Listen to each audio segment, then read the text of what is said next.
Hello students, ये 49वां lecture है linear algebra का और होमोमॉर्फिज्म का 7वां लेक्चर है।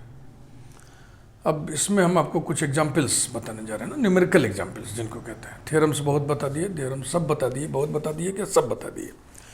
लॉजिकल एग्जाम्पल्स अब अगर आते हैं तो आप जितना मैंने आपको ट्रेनिंग दी है उसके आधार पे, इस ट्रेनिंग के आधार पे आप समझ सकते हैं, कर सकते हैं।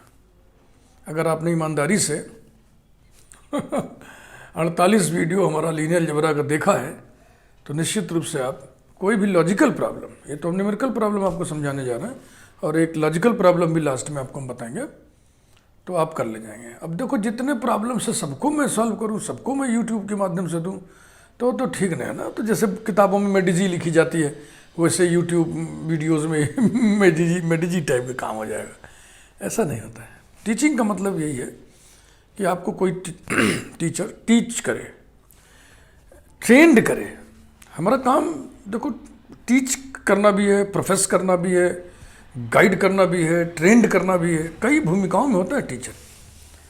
तो मैं आपको बेसिक्स आपको बहुत क्लियर करने के फिराक में रहता हूँ हमेशा, क्योंकि मेरा मानना है कि जिसका बेसिक्स क्लियर है वो फिर खुद ब खुद पढ़ पाएगा।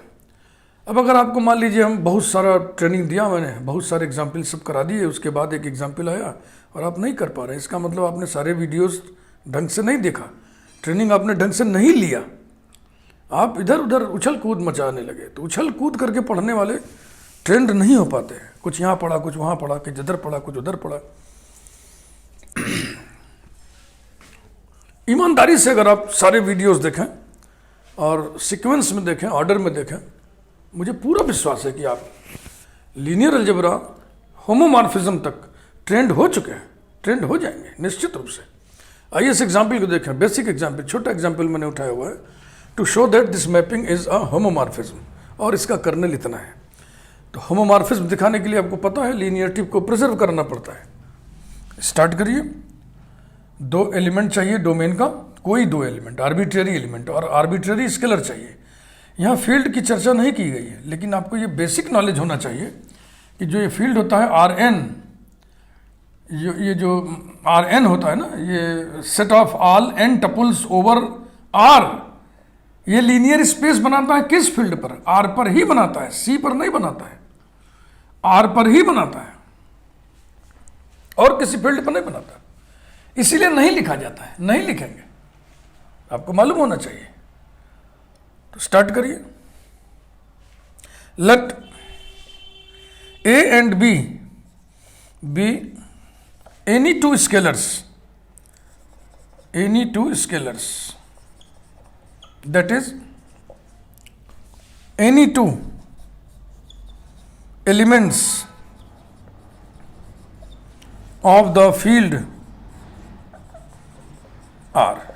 ऐसे दैट इज करके इसलिए लिख दिया, किसी बहाने हम फील्ड डिक्लेयर कर दें कि फील्ड कौन है।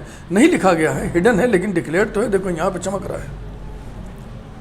अच्छा, अब आर एन के एलिमेंट कैसे होते हैं? N tuple, A1 A2 so on AN।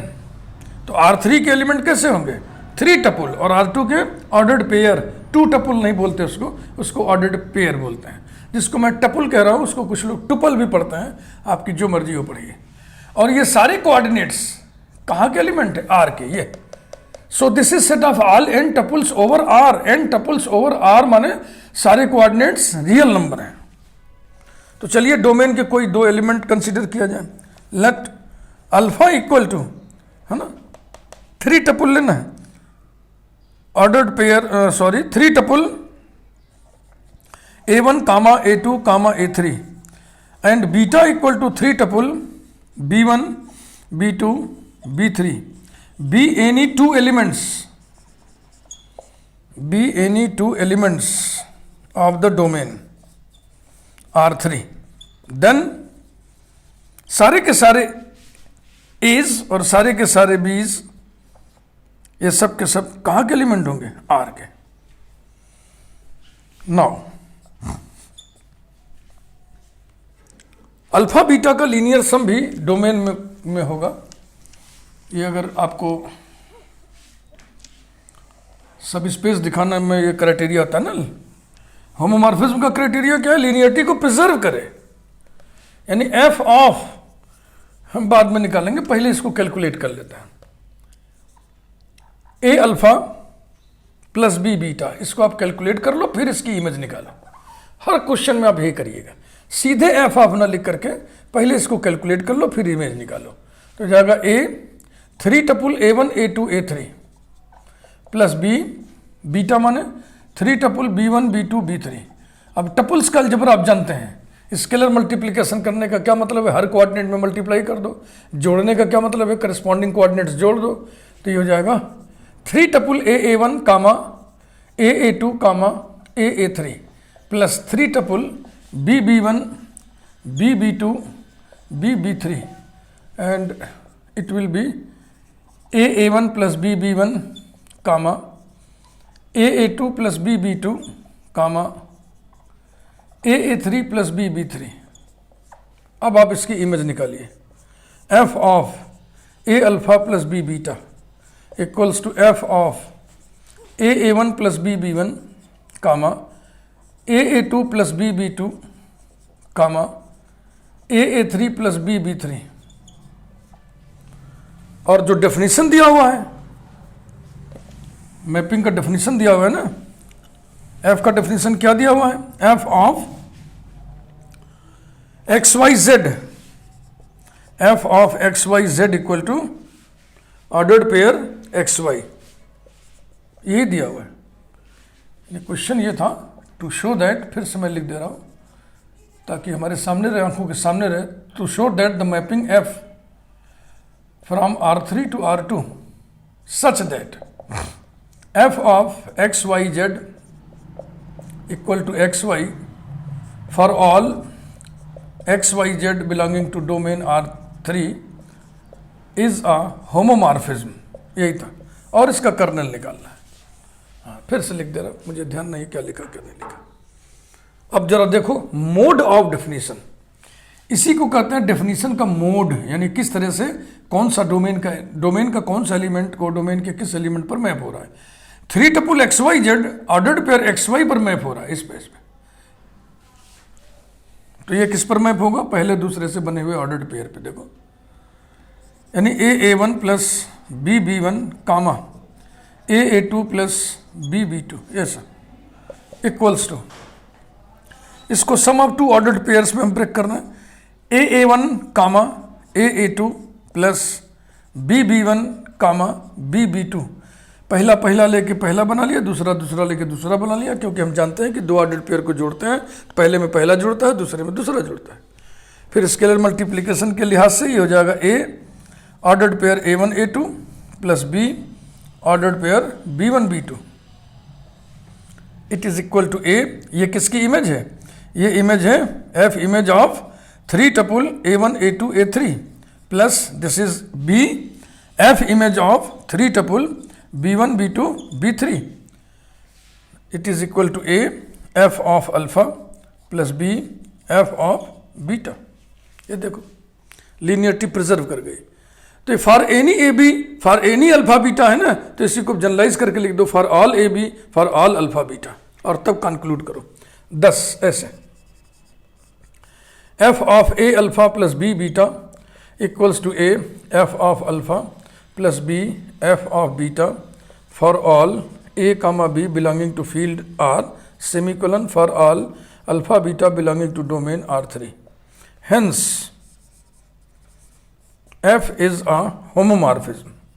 ये ऐसे ही क्वेश्चन किए जाते हैं। अब आइए इसका कर्नल निकालना। कर्नल देखो इतने में निकल जाएगा। K इक्वल टू, आपको याद है कर्नल ना, alpha belonging to R3 such that F of alpha equal to theta dash. Theta dash माने कोडोमेन का जीरो, कोडोमेन का जीरो क्या होगा, ऑर्डर्ड पेयर 0 0। ये दिस इज इक्वल टू, इसको आप एक्स वाई जेड ले लो, x Y z belonging to R3 such that F of x Y Z equal to ordered pair 0 0। Simplify करते चलिए, curly bracket x Y z such that ये आ जाएगा ordered pair x Y, यही तो mapping है ना। ये देखो F of x Y Z equal to X Y equal to ordered pair 0 0 equal to curly bracket 3 tuple x y z such that x equal to 0 y equal to 0, यानी कि it will be set of containing 3 tuples 0 0 z where z belongs to R. ये करने लगे. Example 2, let us सी. एकदम आराम से पढ़िए. आपने ट्रेनिंग अगर लिया है विधिवत, मामूली बात नहीं है. 48 वीडियोस के बाद ये वीडियो है.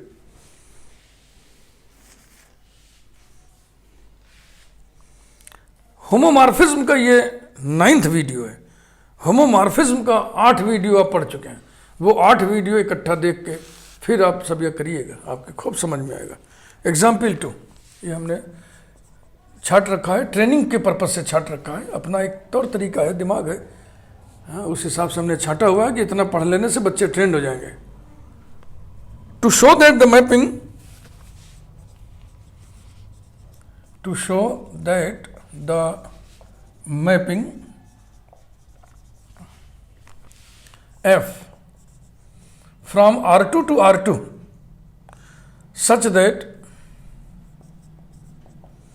F of ordered pair xy equal to ordered pair x square y square is not a homomorphism.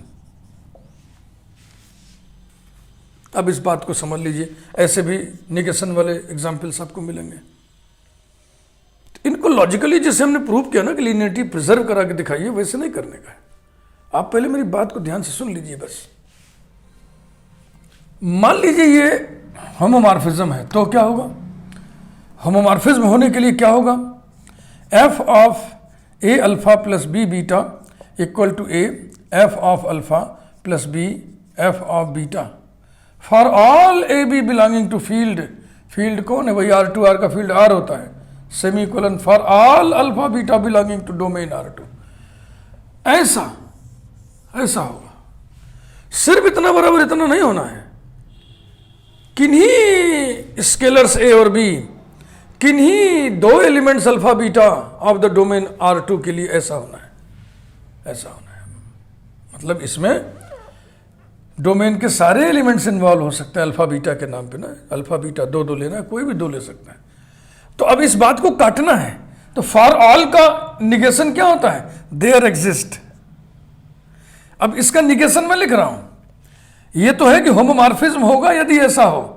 अब यदि ऐसा नहीं है तो होमोमॉर्फिज्म नहीं होगा. यानी कि if there exists A comma B in the field R and there exists alpha beta belonging to R that such that f of a alpha plus b beta not equal to a f of alpha plus b f of beta. इसका negation यही होगा. For all का negation there exist होता है. माने आपको ये देखना है क्या कोई ऐसे स्केलर्स हम चूज कर सकते हैं ए और बी के नाम पर. डोमेन के कोई 2 एलिमेंट अल्फा और बीटा के नाम पर कोई ऐसे हम चूज कर सकते हैं जिसके लिए इतना बराबर इतना ना होने पाए. तो ये आपको सेट करना पड़ेगा. ये ट्रायल एंड एरर पे आधारित है. आपको रफ वर्क करना होगा. ए और बी चूज करना है, अल्फा और बीटा चूज करना है ना, तो ये आपको करना पड़ेगा. इसका कोई और उपाय नहीं है. लेकिन जो मैंने फील किया हुआ है मैं बताता हूं.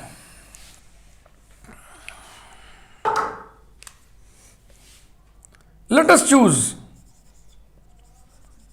चूज डोमेन के कोई 2 एलिमेंट, हम कोई 2 नहीं, डोमेन के 2 एलिमेंट हमको लेना है. वो 2 एलिमेंट देखो हम कैसे ले रहे हैं. Alpha equal to ordered pair 1 0 beta equal to ordered pair 0 1. तो ये 1 और 0 0 1 से खेल करके हम निगेट कर सकते हैं. ऐसा मैंने देखा है मैक्सिमम एग्जाम्पल्स में. और स्केलर के नाम पर हम 1 और 1 ही ले रहे हैं. And a equal to b equal to 1. Then a alpha plus b beta बराबर कितना हो जाएगा? अल्फा प्लस बीटा, क्योंकि a भी 1 है b भी 1 है. और अल्फा प्लस बीटा कितना होगा? Ordered pair 1 1. Now f of alpha equal to f of ordered pair 1 0 equal to, ये डेफिनेशन दिया है, F of x Y is mapped on ordered pair X square Y square. तो ये किस पर mapped होगा? 1 स्क्वायर 0 स्क्वायर, 1 1 0 पे, कामा। F of beta equal to F of 0 1, ये किस पर मैप्ड होगा? Ordered pair 0 square comma 1 square, माने 0 1 पे। और एक एलिमेंट ये भी है, F of alpha plus beta equal to F of 1 1, ये किस पर मैप्ड होगा? 1 स्क्वायर कामा 1 स्क्वायर, यानी 1 1 पर। Clearly F of alpha plus beta is not equal to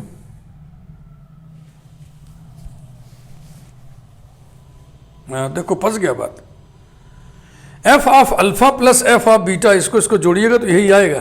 तो जो हम चाह रहे थे देखो लहा नहीं, इसलिए देखो फिर डिस्टर्ब कर रहे हैं इसको हम। अल्फा और बीटा में हम बीटा को चेंज कर ले रहे हैं, इसको हम 1 1 ले रहे हैं। तो अब अल्फा और बीटा कितना हो जाएगा? 1 + 1 2, 2 और 1। F of alpha no change, F of beta change हो जाएगा, ये 1 1 हो गया। F of alpha plus beta यानी कि F of 4 1, sorry F of 2 1, और ये किस पे मैप होगा? 2 स्क्वायर कामा 1 स्क्वायर, माने 4 1 पे।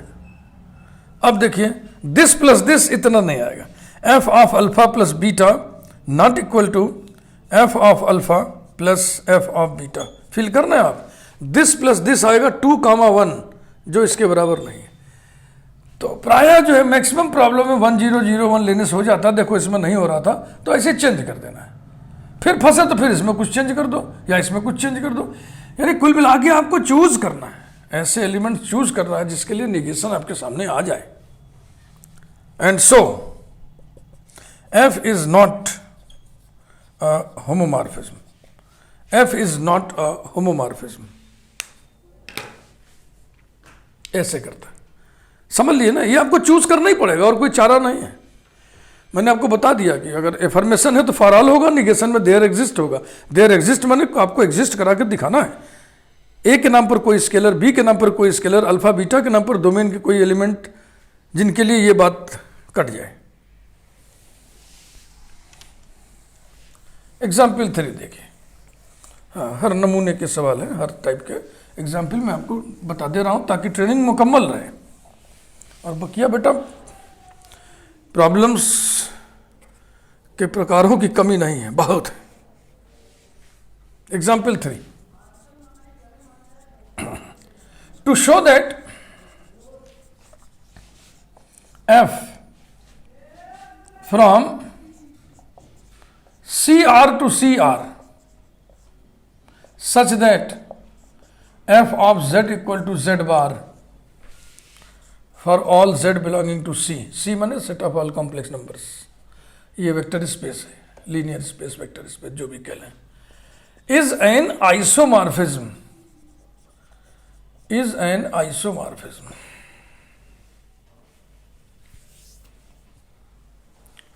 तो शुरू करिए, पहले इसको 1 1 दिखाइए, वेल डिफाइंड नहीं दिखाएंगे क्योंकि ये दिया हुआ है, ये दिया हुआ है, ये मैपिंग दिया हुआ है, यहाँ लिखा हुआ है शो दैट द मैपिंग, हमने नहीं लिखा है शो दैट द मैपिंग, इसलिए हमको कोई संदेह नहीं है कि मैपिंग है, वेल डिफाइंड मैपिंग है। F of z1 equal to F of z2 implies that z1 bar equal to z2 bar, दोनों तरफ कॉन्जुगेट ले लीजिए, z1 double bar equal to z2 double bar, complex number की theory आपको पता ही है, ये हो जाएगा z1 इक्वल टू z2, हो गया ना 1 1। Therefore f is 1 1। नेक्स्ट, फिर देखो मैं आपको कई बार बोल चुका हूँ, ये जो इमेज आप बनाते हैं यहाँ पे, जो भी बना हुआ है आपने डिफाइन किया चाहे किसी ने भी, इसमें यूज किया हुआ कोई भी लेटर अगर यहाँ पे होगा तो समझ लीजिए ऑन टू है। F is onto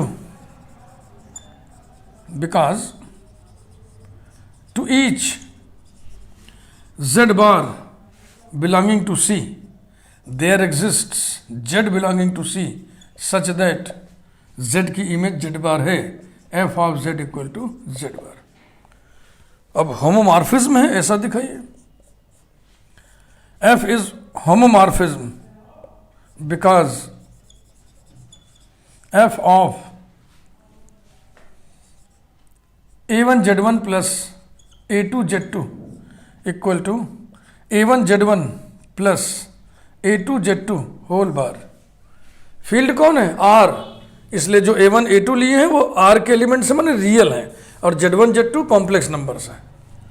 तो अब कॉम्प्लेक्स नंबर की थ्योरी लगा दीजिए। It is equal to A1 Z1 bar plus A2 Z2 bar equals to A1 bar Z1 bar plus A2 bar Z2 bar equal to A1 Z1 bar plus A2 Z2 bar. यहाँ पे logic लिख दिए, since A1 comma A2 belong to R। ये real numbers हैं इसलिए इनके conjugate ये खुद ही होंगे। और फिर हम लिख दें इक्वल टू A1 Z1 बार को क्या लिख दें? Z1 बार को क्या लिख दें? F of Z1 plus A2 Z2 बार को क्या लिख दें?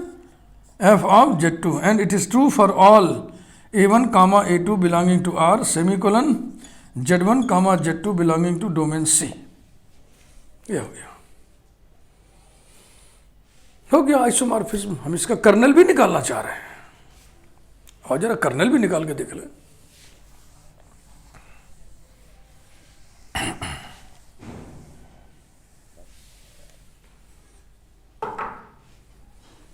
Therefore, F is an isomorphism।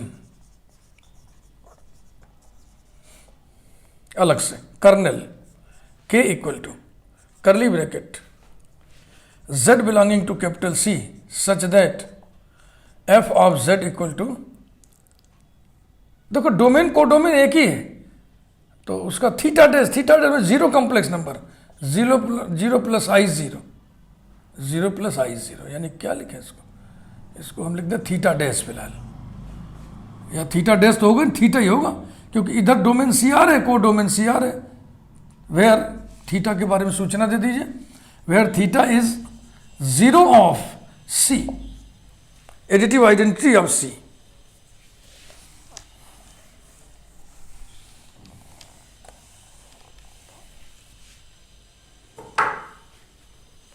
Equals to curly bracket Z belonging to C such that Z bar equal to zero.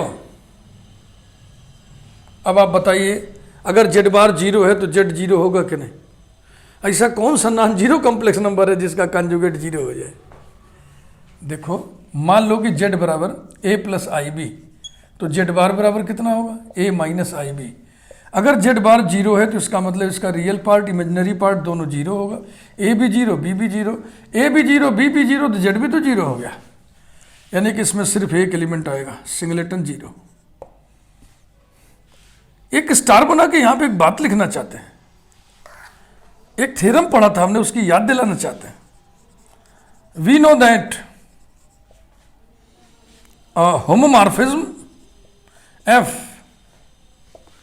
from U to V is 1 if and only if kernel equal to singleton theta. याद आया कि नहीं? कोई homomorphism 1 हो तो kernel के पास सिर्फ zero होगा। अगर कर्नेल के पास सिर्फ जीरो है तो वो होमोमॉर्फिज्म 1 होगा। तो चूंकि हमने अभी अभी जो प्रूव किया ये आइसोमॉर्फिज्म है, आइसोमॉर्फिज्म है इस नाते 1 है, 1 है इस नाते इसके कर्नेल के पास सिर्फ जीरो होगा। ऐसे भी हम तर्क देके लिख सकते थे। बीइंग एन, हाँ इसको यू भी हटा दे रहा है, इसको क्लियर कट, यार रहने दो, ऐसे रहने दो, रहने दो।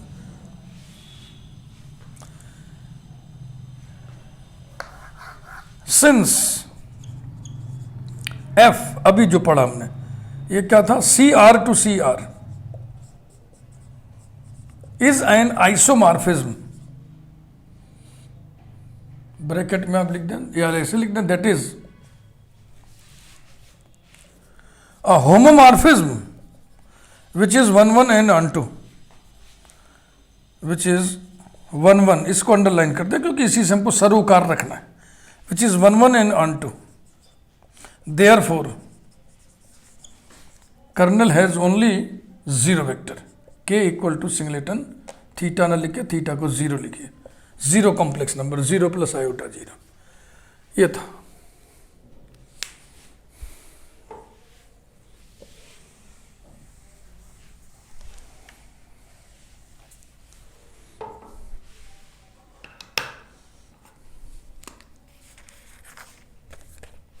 एग्जाम्पल 4, थोड़ा सा टाइप चेंज कर रहा है। Example 4, describe explicitly, describe explicitly, explicit माने होता है स्पष्ट, स्पष्ट रूप से आप वर्णन कीजिए, डिस्क्राइब कीजिए किसका, the homomorphism F from R2 to R2 such that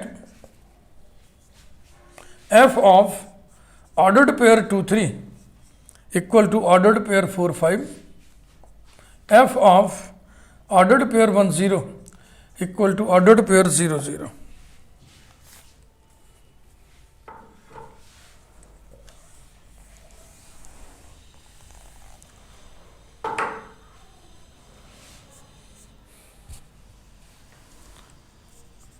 late ये 2 3 और 1 0 वेक्टर का एक सेट बनाइए। Let alpha 1 equal to ordered pair 2 3, alpha 2 equal to ordered pair 1 0।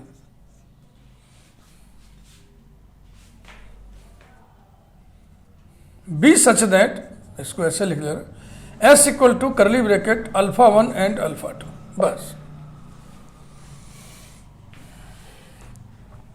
Let us consider, हाँ ठीक है, ऐसे लिखते हैं। Let us consider, एक सिस्टम ऑफ इक्वेशन बना रहे हैं, इसको हम एलआई चेक करना चाह रहे हैं। A1 alpha 1 plus A2 alpha 2 equal to theta, number 1। This implies that A1 into alpha 1 माने ordered pair 2 3 plus A2 1 0 equal to theta माने 0 ऑफ R2 माने 0 0, implies that 2A1 3A1 plus A2 0 equal to 0 0, implies that 2A1 plus A2 comma 3A1 plus 0 equal to 0 0, implies that 2A1 plus A2 equals to 0, 3A1 equals to 0, A1 equal to 0 इसमें रखेंगे, A2 equal to 0, A1 equal to 0, A2 equal to 0। System 1 के सारे scalar 0 पाए गए, इसलिए system 1 में जितने भी वेक्टर्स लगे हैं उनका सेट LI होगा। Therefore S is LI। अब देखिए, थोड़ा तिरछा ऐसे लिख दे रहा है, since S is a LI set of two vectors of two-dimensional linear space, two-dimensional linear space R2 over R. Therefore, by corollary 1 of the extension theorem, अब आप देखिए पीछे मुड़ के, therefore S is a basis of R2। यही मैं कह रहा हूं ना, देखो ये सब सारे रिजल्ट एक दूसरे से कनेक्टेड है, मुंसलिक है। हो गया, बेसिस दिखा दिया हमने, इसमें स्पानिंग वस्पानिंग कुछ दिखाई नहीं रहा है, सिद्धांत है, उसी के हिसाब से हमने बक दिया। तो एस बेसिस हो गया। अगर एस बेसिस है तो डोमेन का हर वेक्टर एस के एलिमेंट्स के यूनिक एलसी के रूप में लिखा जा सकता है। अब मैं लिखने जा रहा हूं,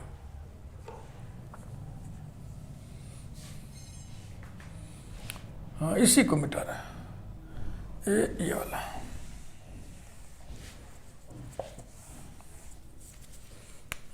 ये सब मत उतारिएगा। सिंस S is a basis of R2, therefore arbitrary vector ordered pair AB of R2 is expressible as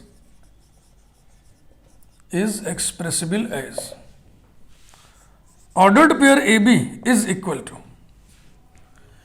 S के एलिमेंट्स के LC के रूप में लिखना है। तो A1 A2 तो लिया ही थे, अब की बार कुछ चेंज कर दे रहा है। x1 alpha 1 plus x2 alpha 2, number 1 डाले थे सर, इसको नंबर 2 कर दीजिए। अब इसको सॉल्व करेंगे हम, पहले इसको आइए सॉल्व करें। This implies that ordered pair A B equal to x1 into alpha 1 माने ordered pair 2 3 plus x2 into 1 0 equal to 2x1 comma 3x1 plus x2 comma 0 equal to 2x1 plus x2 comma 3x1 implies that 2x1 plus x2 equals to A, 3x1 equal to B। ऐसा हो गया। इससे हम x1 x2 की value निकाल लेंगे। A और B को नहीं छोड़ेंगे, क्योंकि A और B तो हम एलिमेंट के नाम पर लिए ही है। implies that x1 equal to B by 3 दिख रहा है ना यहां से, और x2 कितना हो जाएगा, x2 is equal to A minus 2x1 2B by 3। इसको हम हाइलाइटर लगा दे रहे, नंबरिंग नहीं कर रहा।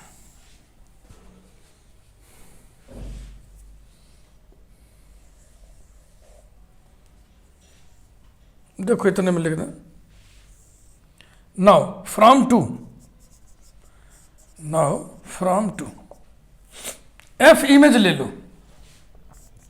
F of ordered pair A B equal to F of x1 alpha 1 plus x2 alpha 2। दिया हुआ है कि एफ होमोमॉर्फिज्म है, इसलिए लीनियरिटी को प्रिजर्व कराइए। x1 F of alpha 1 plus x2 F of alpha 2 equals to x1 F of alpha 1 माने ordered pair 2 3 plus x2 F of ordered pair 1 0 equal to x1 into F of 2 3 is given, F of 2 3 is ordered pair 4 5 plus x2 F of 1 0 is given, ordered pair 0 0। This is equal to, ये सब zero हो गया, कुल मिला के आ गया 4x1 कामा 5x1। तो f का ना describe explicitly the homomorphism f का मतलब मोड ऑफ डेफिनेशन निकालिए। माने आप ये बताइए कि f किसी आर्बिट्रेरी एलिमेंट ए बी को किस पर मैप करता है, ये इसका मतलब था, वो आ गया। f ऑर्डर्ड पेयर ए बी को मैप करेगा किस पर, ऑर्डर्ड पेयर 4x1 माने 4b बाई 3 कामा 5x1 माने 5b बाई 3। ये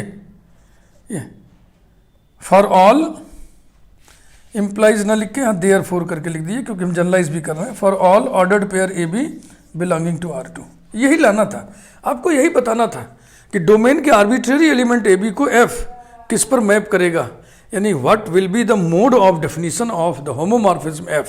this is the mode of definition of the homomorphism f। इसी का मतलब था कि f को आप डिस्क्राइब करिए। तो ये थोड़ा अलग हो गया एग्जाम्पल, ऐसे ही कुछ और देखें।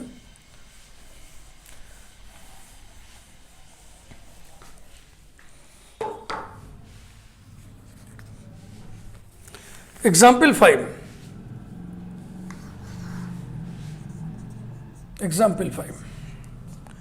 To find a homomorphism,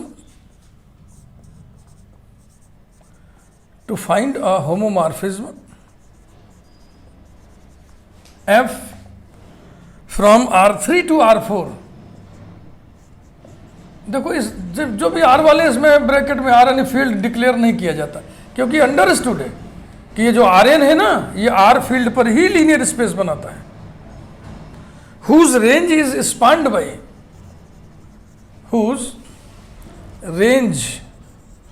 is spanned by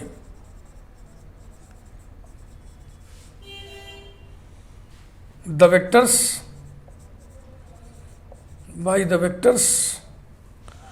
four tuple. Range को स्पान करने की बात है। रेंज कौन होगा? कोडोमेन का सबसेट। तो ये 4 डायमेंशनल है तो रेंज भी इसका सबसेट भी 4 डायमेंशनल ही होगा। तो इसमें 4 कोऑर्डिनेट्स होंगे 1 2 0 -4 कामा 2 0 -1 -3 फुल स्टॉप। अब ऐसे क्वेश्चंस को करने का तरीका देखें। फाइंड होमोमॉर्फिज्म, वही मोड ऑफ डेफिनेशन, ये कि डोमेन के आर्बिट्रेरी एलिमेंट को एफ किस पर मैप करेगा? आर्बिट्रेरी एलिमेंट को। तो इसका आर्बिट्रेरी एलिमेंट 3 टपुल होगा। 3 टपुल होगा। तो आप देखें, सबसे पहले हम क्या करेंगे? स्टैंडर्ड बेसिस लिखेंगे। Standard basis of R3R is B equal to curly bracket E1 comma E2 comma E3 where E1 equal to 3 tuple 1 0 0, E2 equal to 3 tuple 0 1 0, E3 equal to 3 tuple 0 0 1। Now curly bracket 4 tuple 1 2 0 -4 comma 4 tuple 2 0 -1 -3 spans लिखिए चाहे generates लिखिए। स्पान्स किसको span कर रहा है? Range को, F के range को, R of F, range of F. This implies that curly bracket 4 tuple 1 2 0 -4 यही लिखा, फिर यही लिखा 4 टपुल 2 0 -1 -3 और एक एलिमेंट इसमें हम 0 भी बढ़ा रहे हैं 4 टपुल 0 0 0 0 स्पान्स आर ऑफ एफ।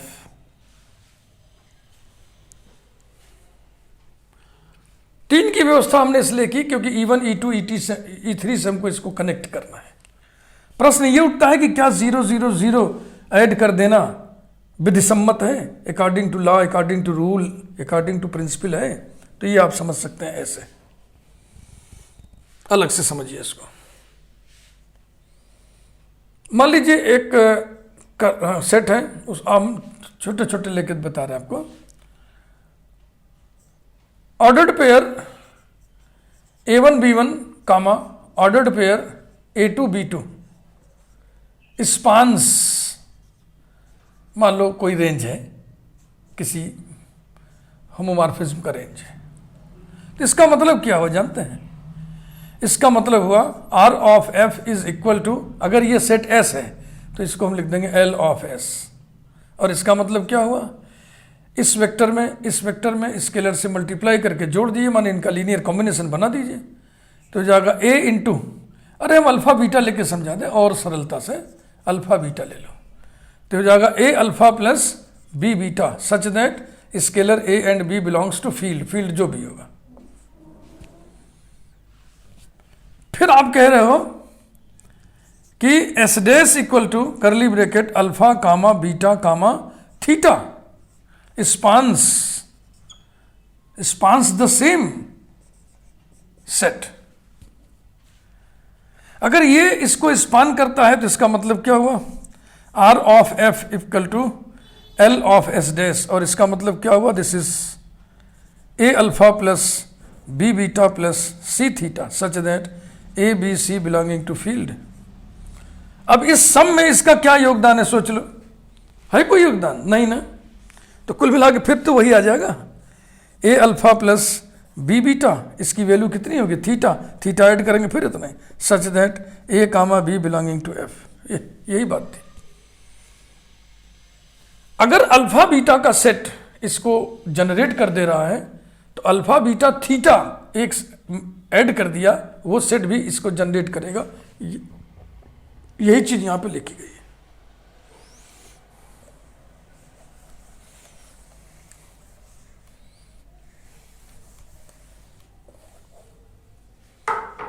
आगे बढ़िए।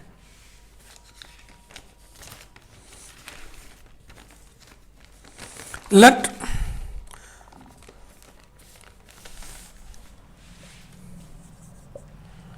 एफ बी अ होमोमॉर्फिज्म, ये जो एफ होमोमॉर्फिज्म है इसको हम कर, let f be the homomorphism, वो होमोमॉर्फिज्म है सच दैट, यानी हम ऐसा करना चाह रहे which maps E1 to this, E2 to this, E3 to this, तो उसको ऐसे लिख दे रहे सच that f of E1 equal to 1 2 0 -4, f of E2 equal to 2 0 -1 -3 and f of E3 equal to 4 bar 0 0 0 0 0, ऐसा।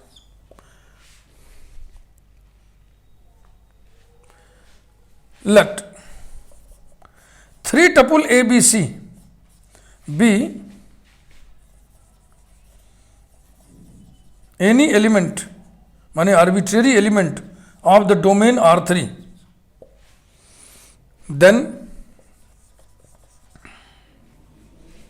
it can be expressed as a linear combination of elements of its basis. Then it can be expressed as, it can be expressed as 3 tuple ABC equal to AE1 plus BE2 plus CE3। क्या ख्याल है आपका? आप देख लो E1 क्या चीज़ है, इसमें A से मल्टीप्लाई कर दो, इसमें B से मल्टीप्लाई कर दो, इसमें C से मल्टीप्लाई कर दो, तीनों को जोड़ दो तो यही आएगा कि नहीं? यही आएगा। तो अभी हम देखो ना F निकालने जा रहे हैं, फाइंड होमोमॉर्फिज्म, होमोमॉर्फिज्म हम सेट करने जा रहे हैं, लेकिन जो हम होमोमॉर्फिज्म निकालेंगे, जो मोड ऑफ डेफिनेशन हम निकालेंगे, that will be not unique.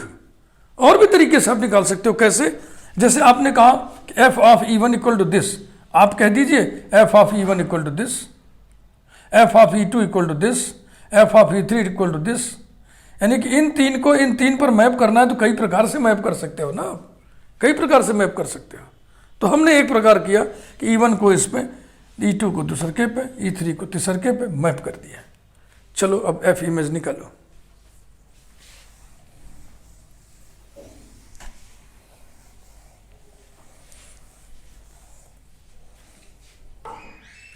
Now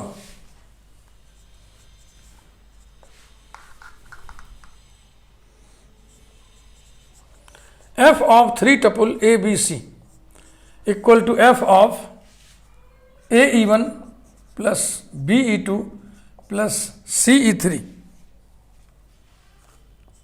equals to f of,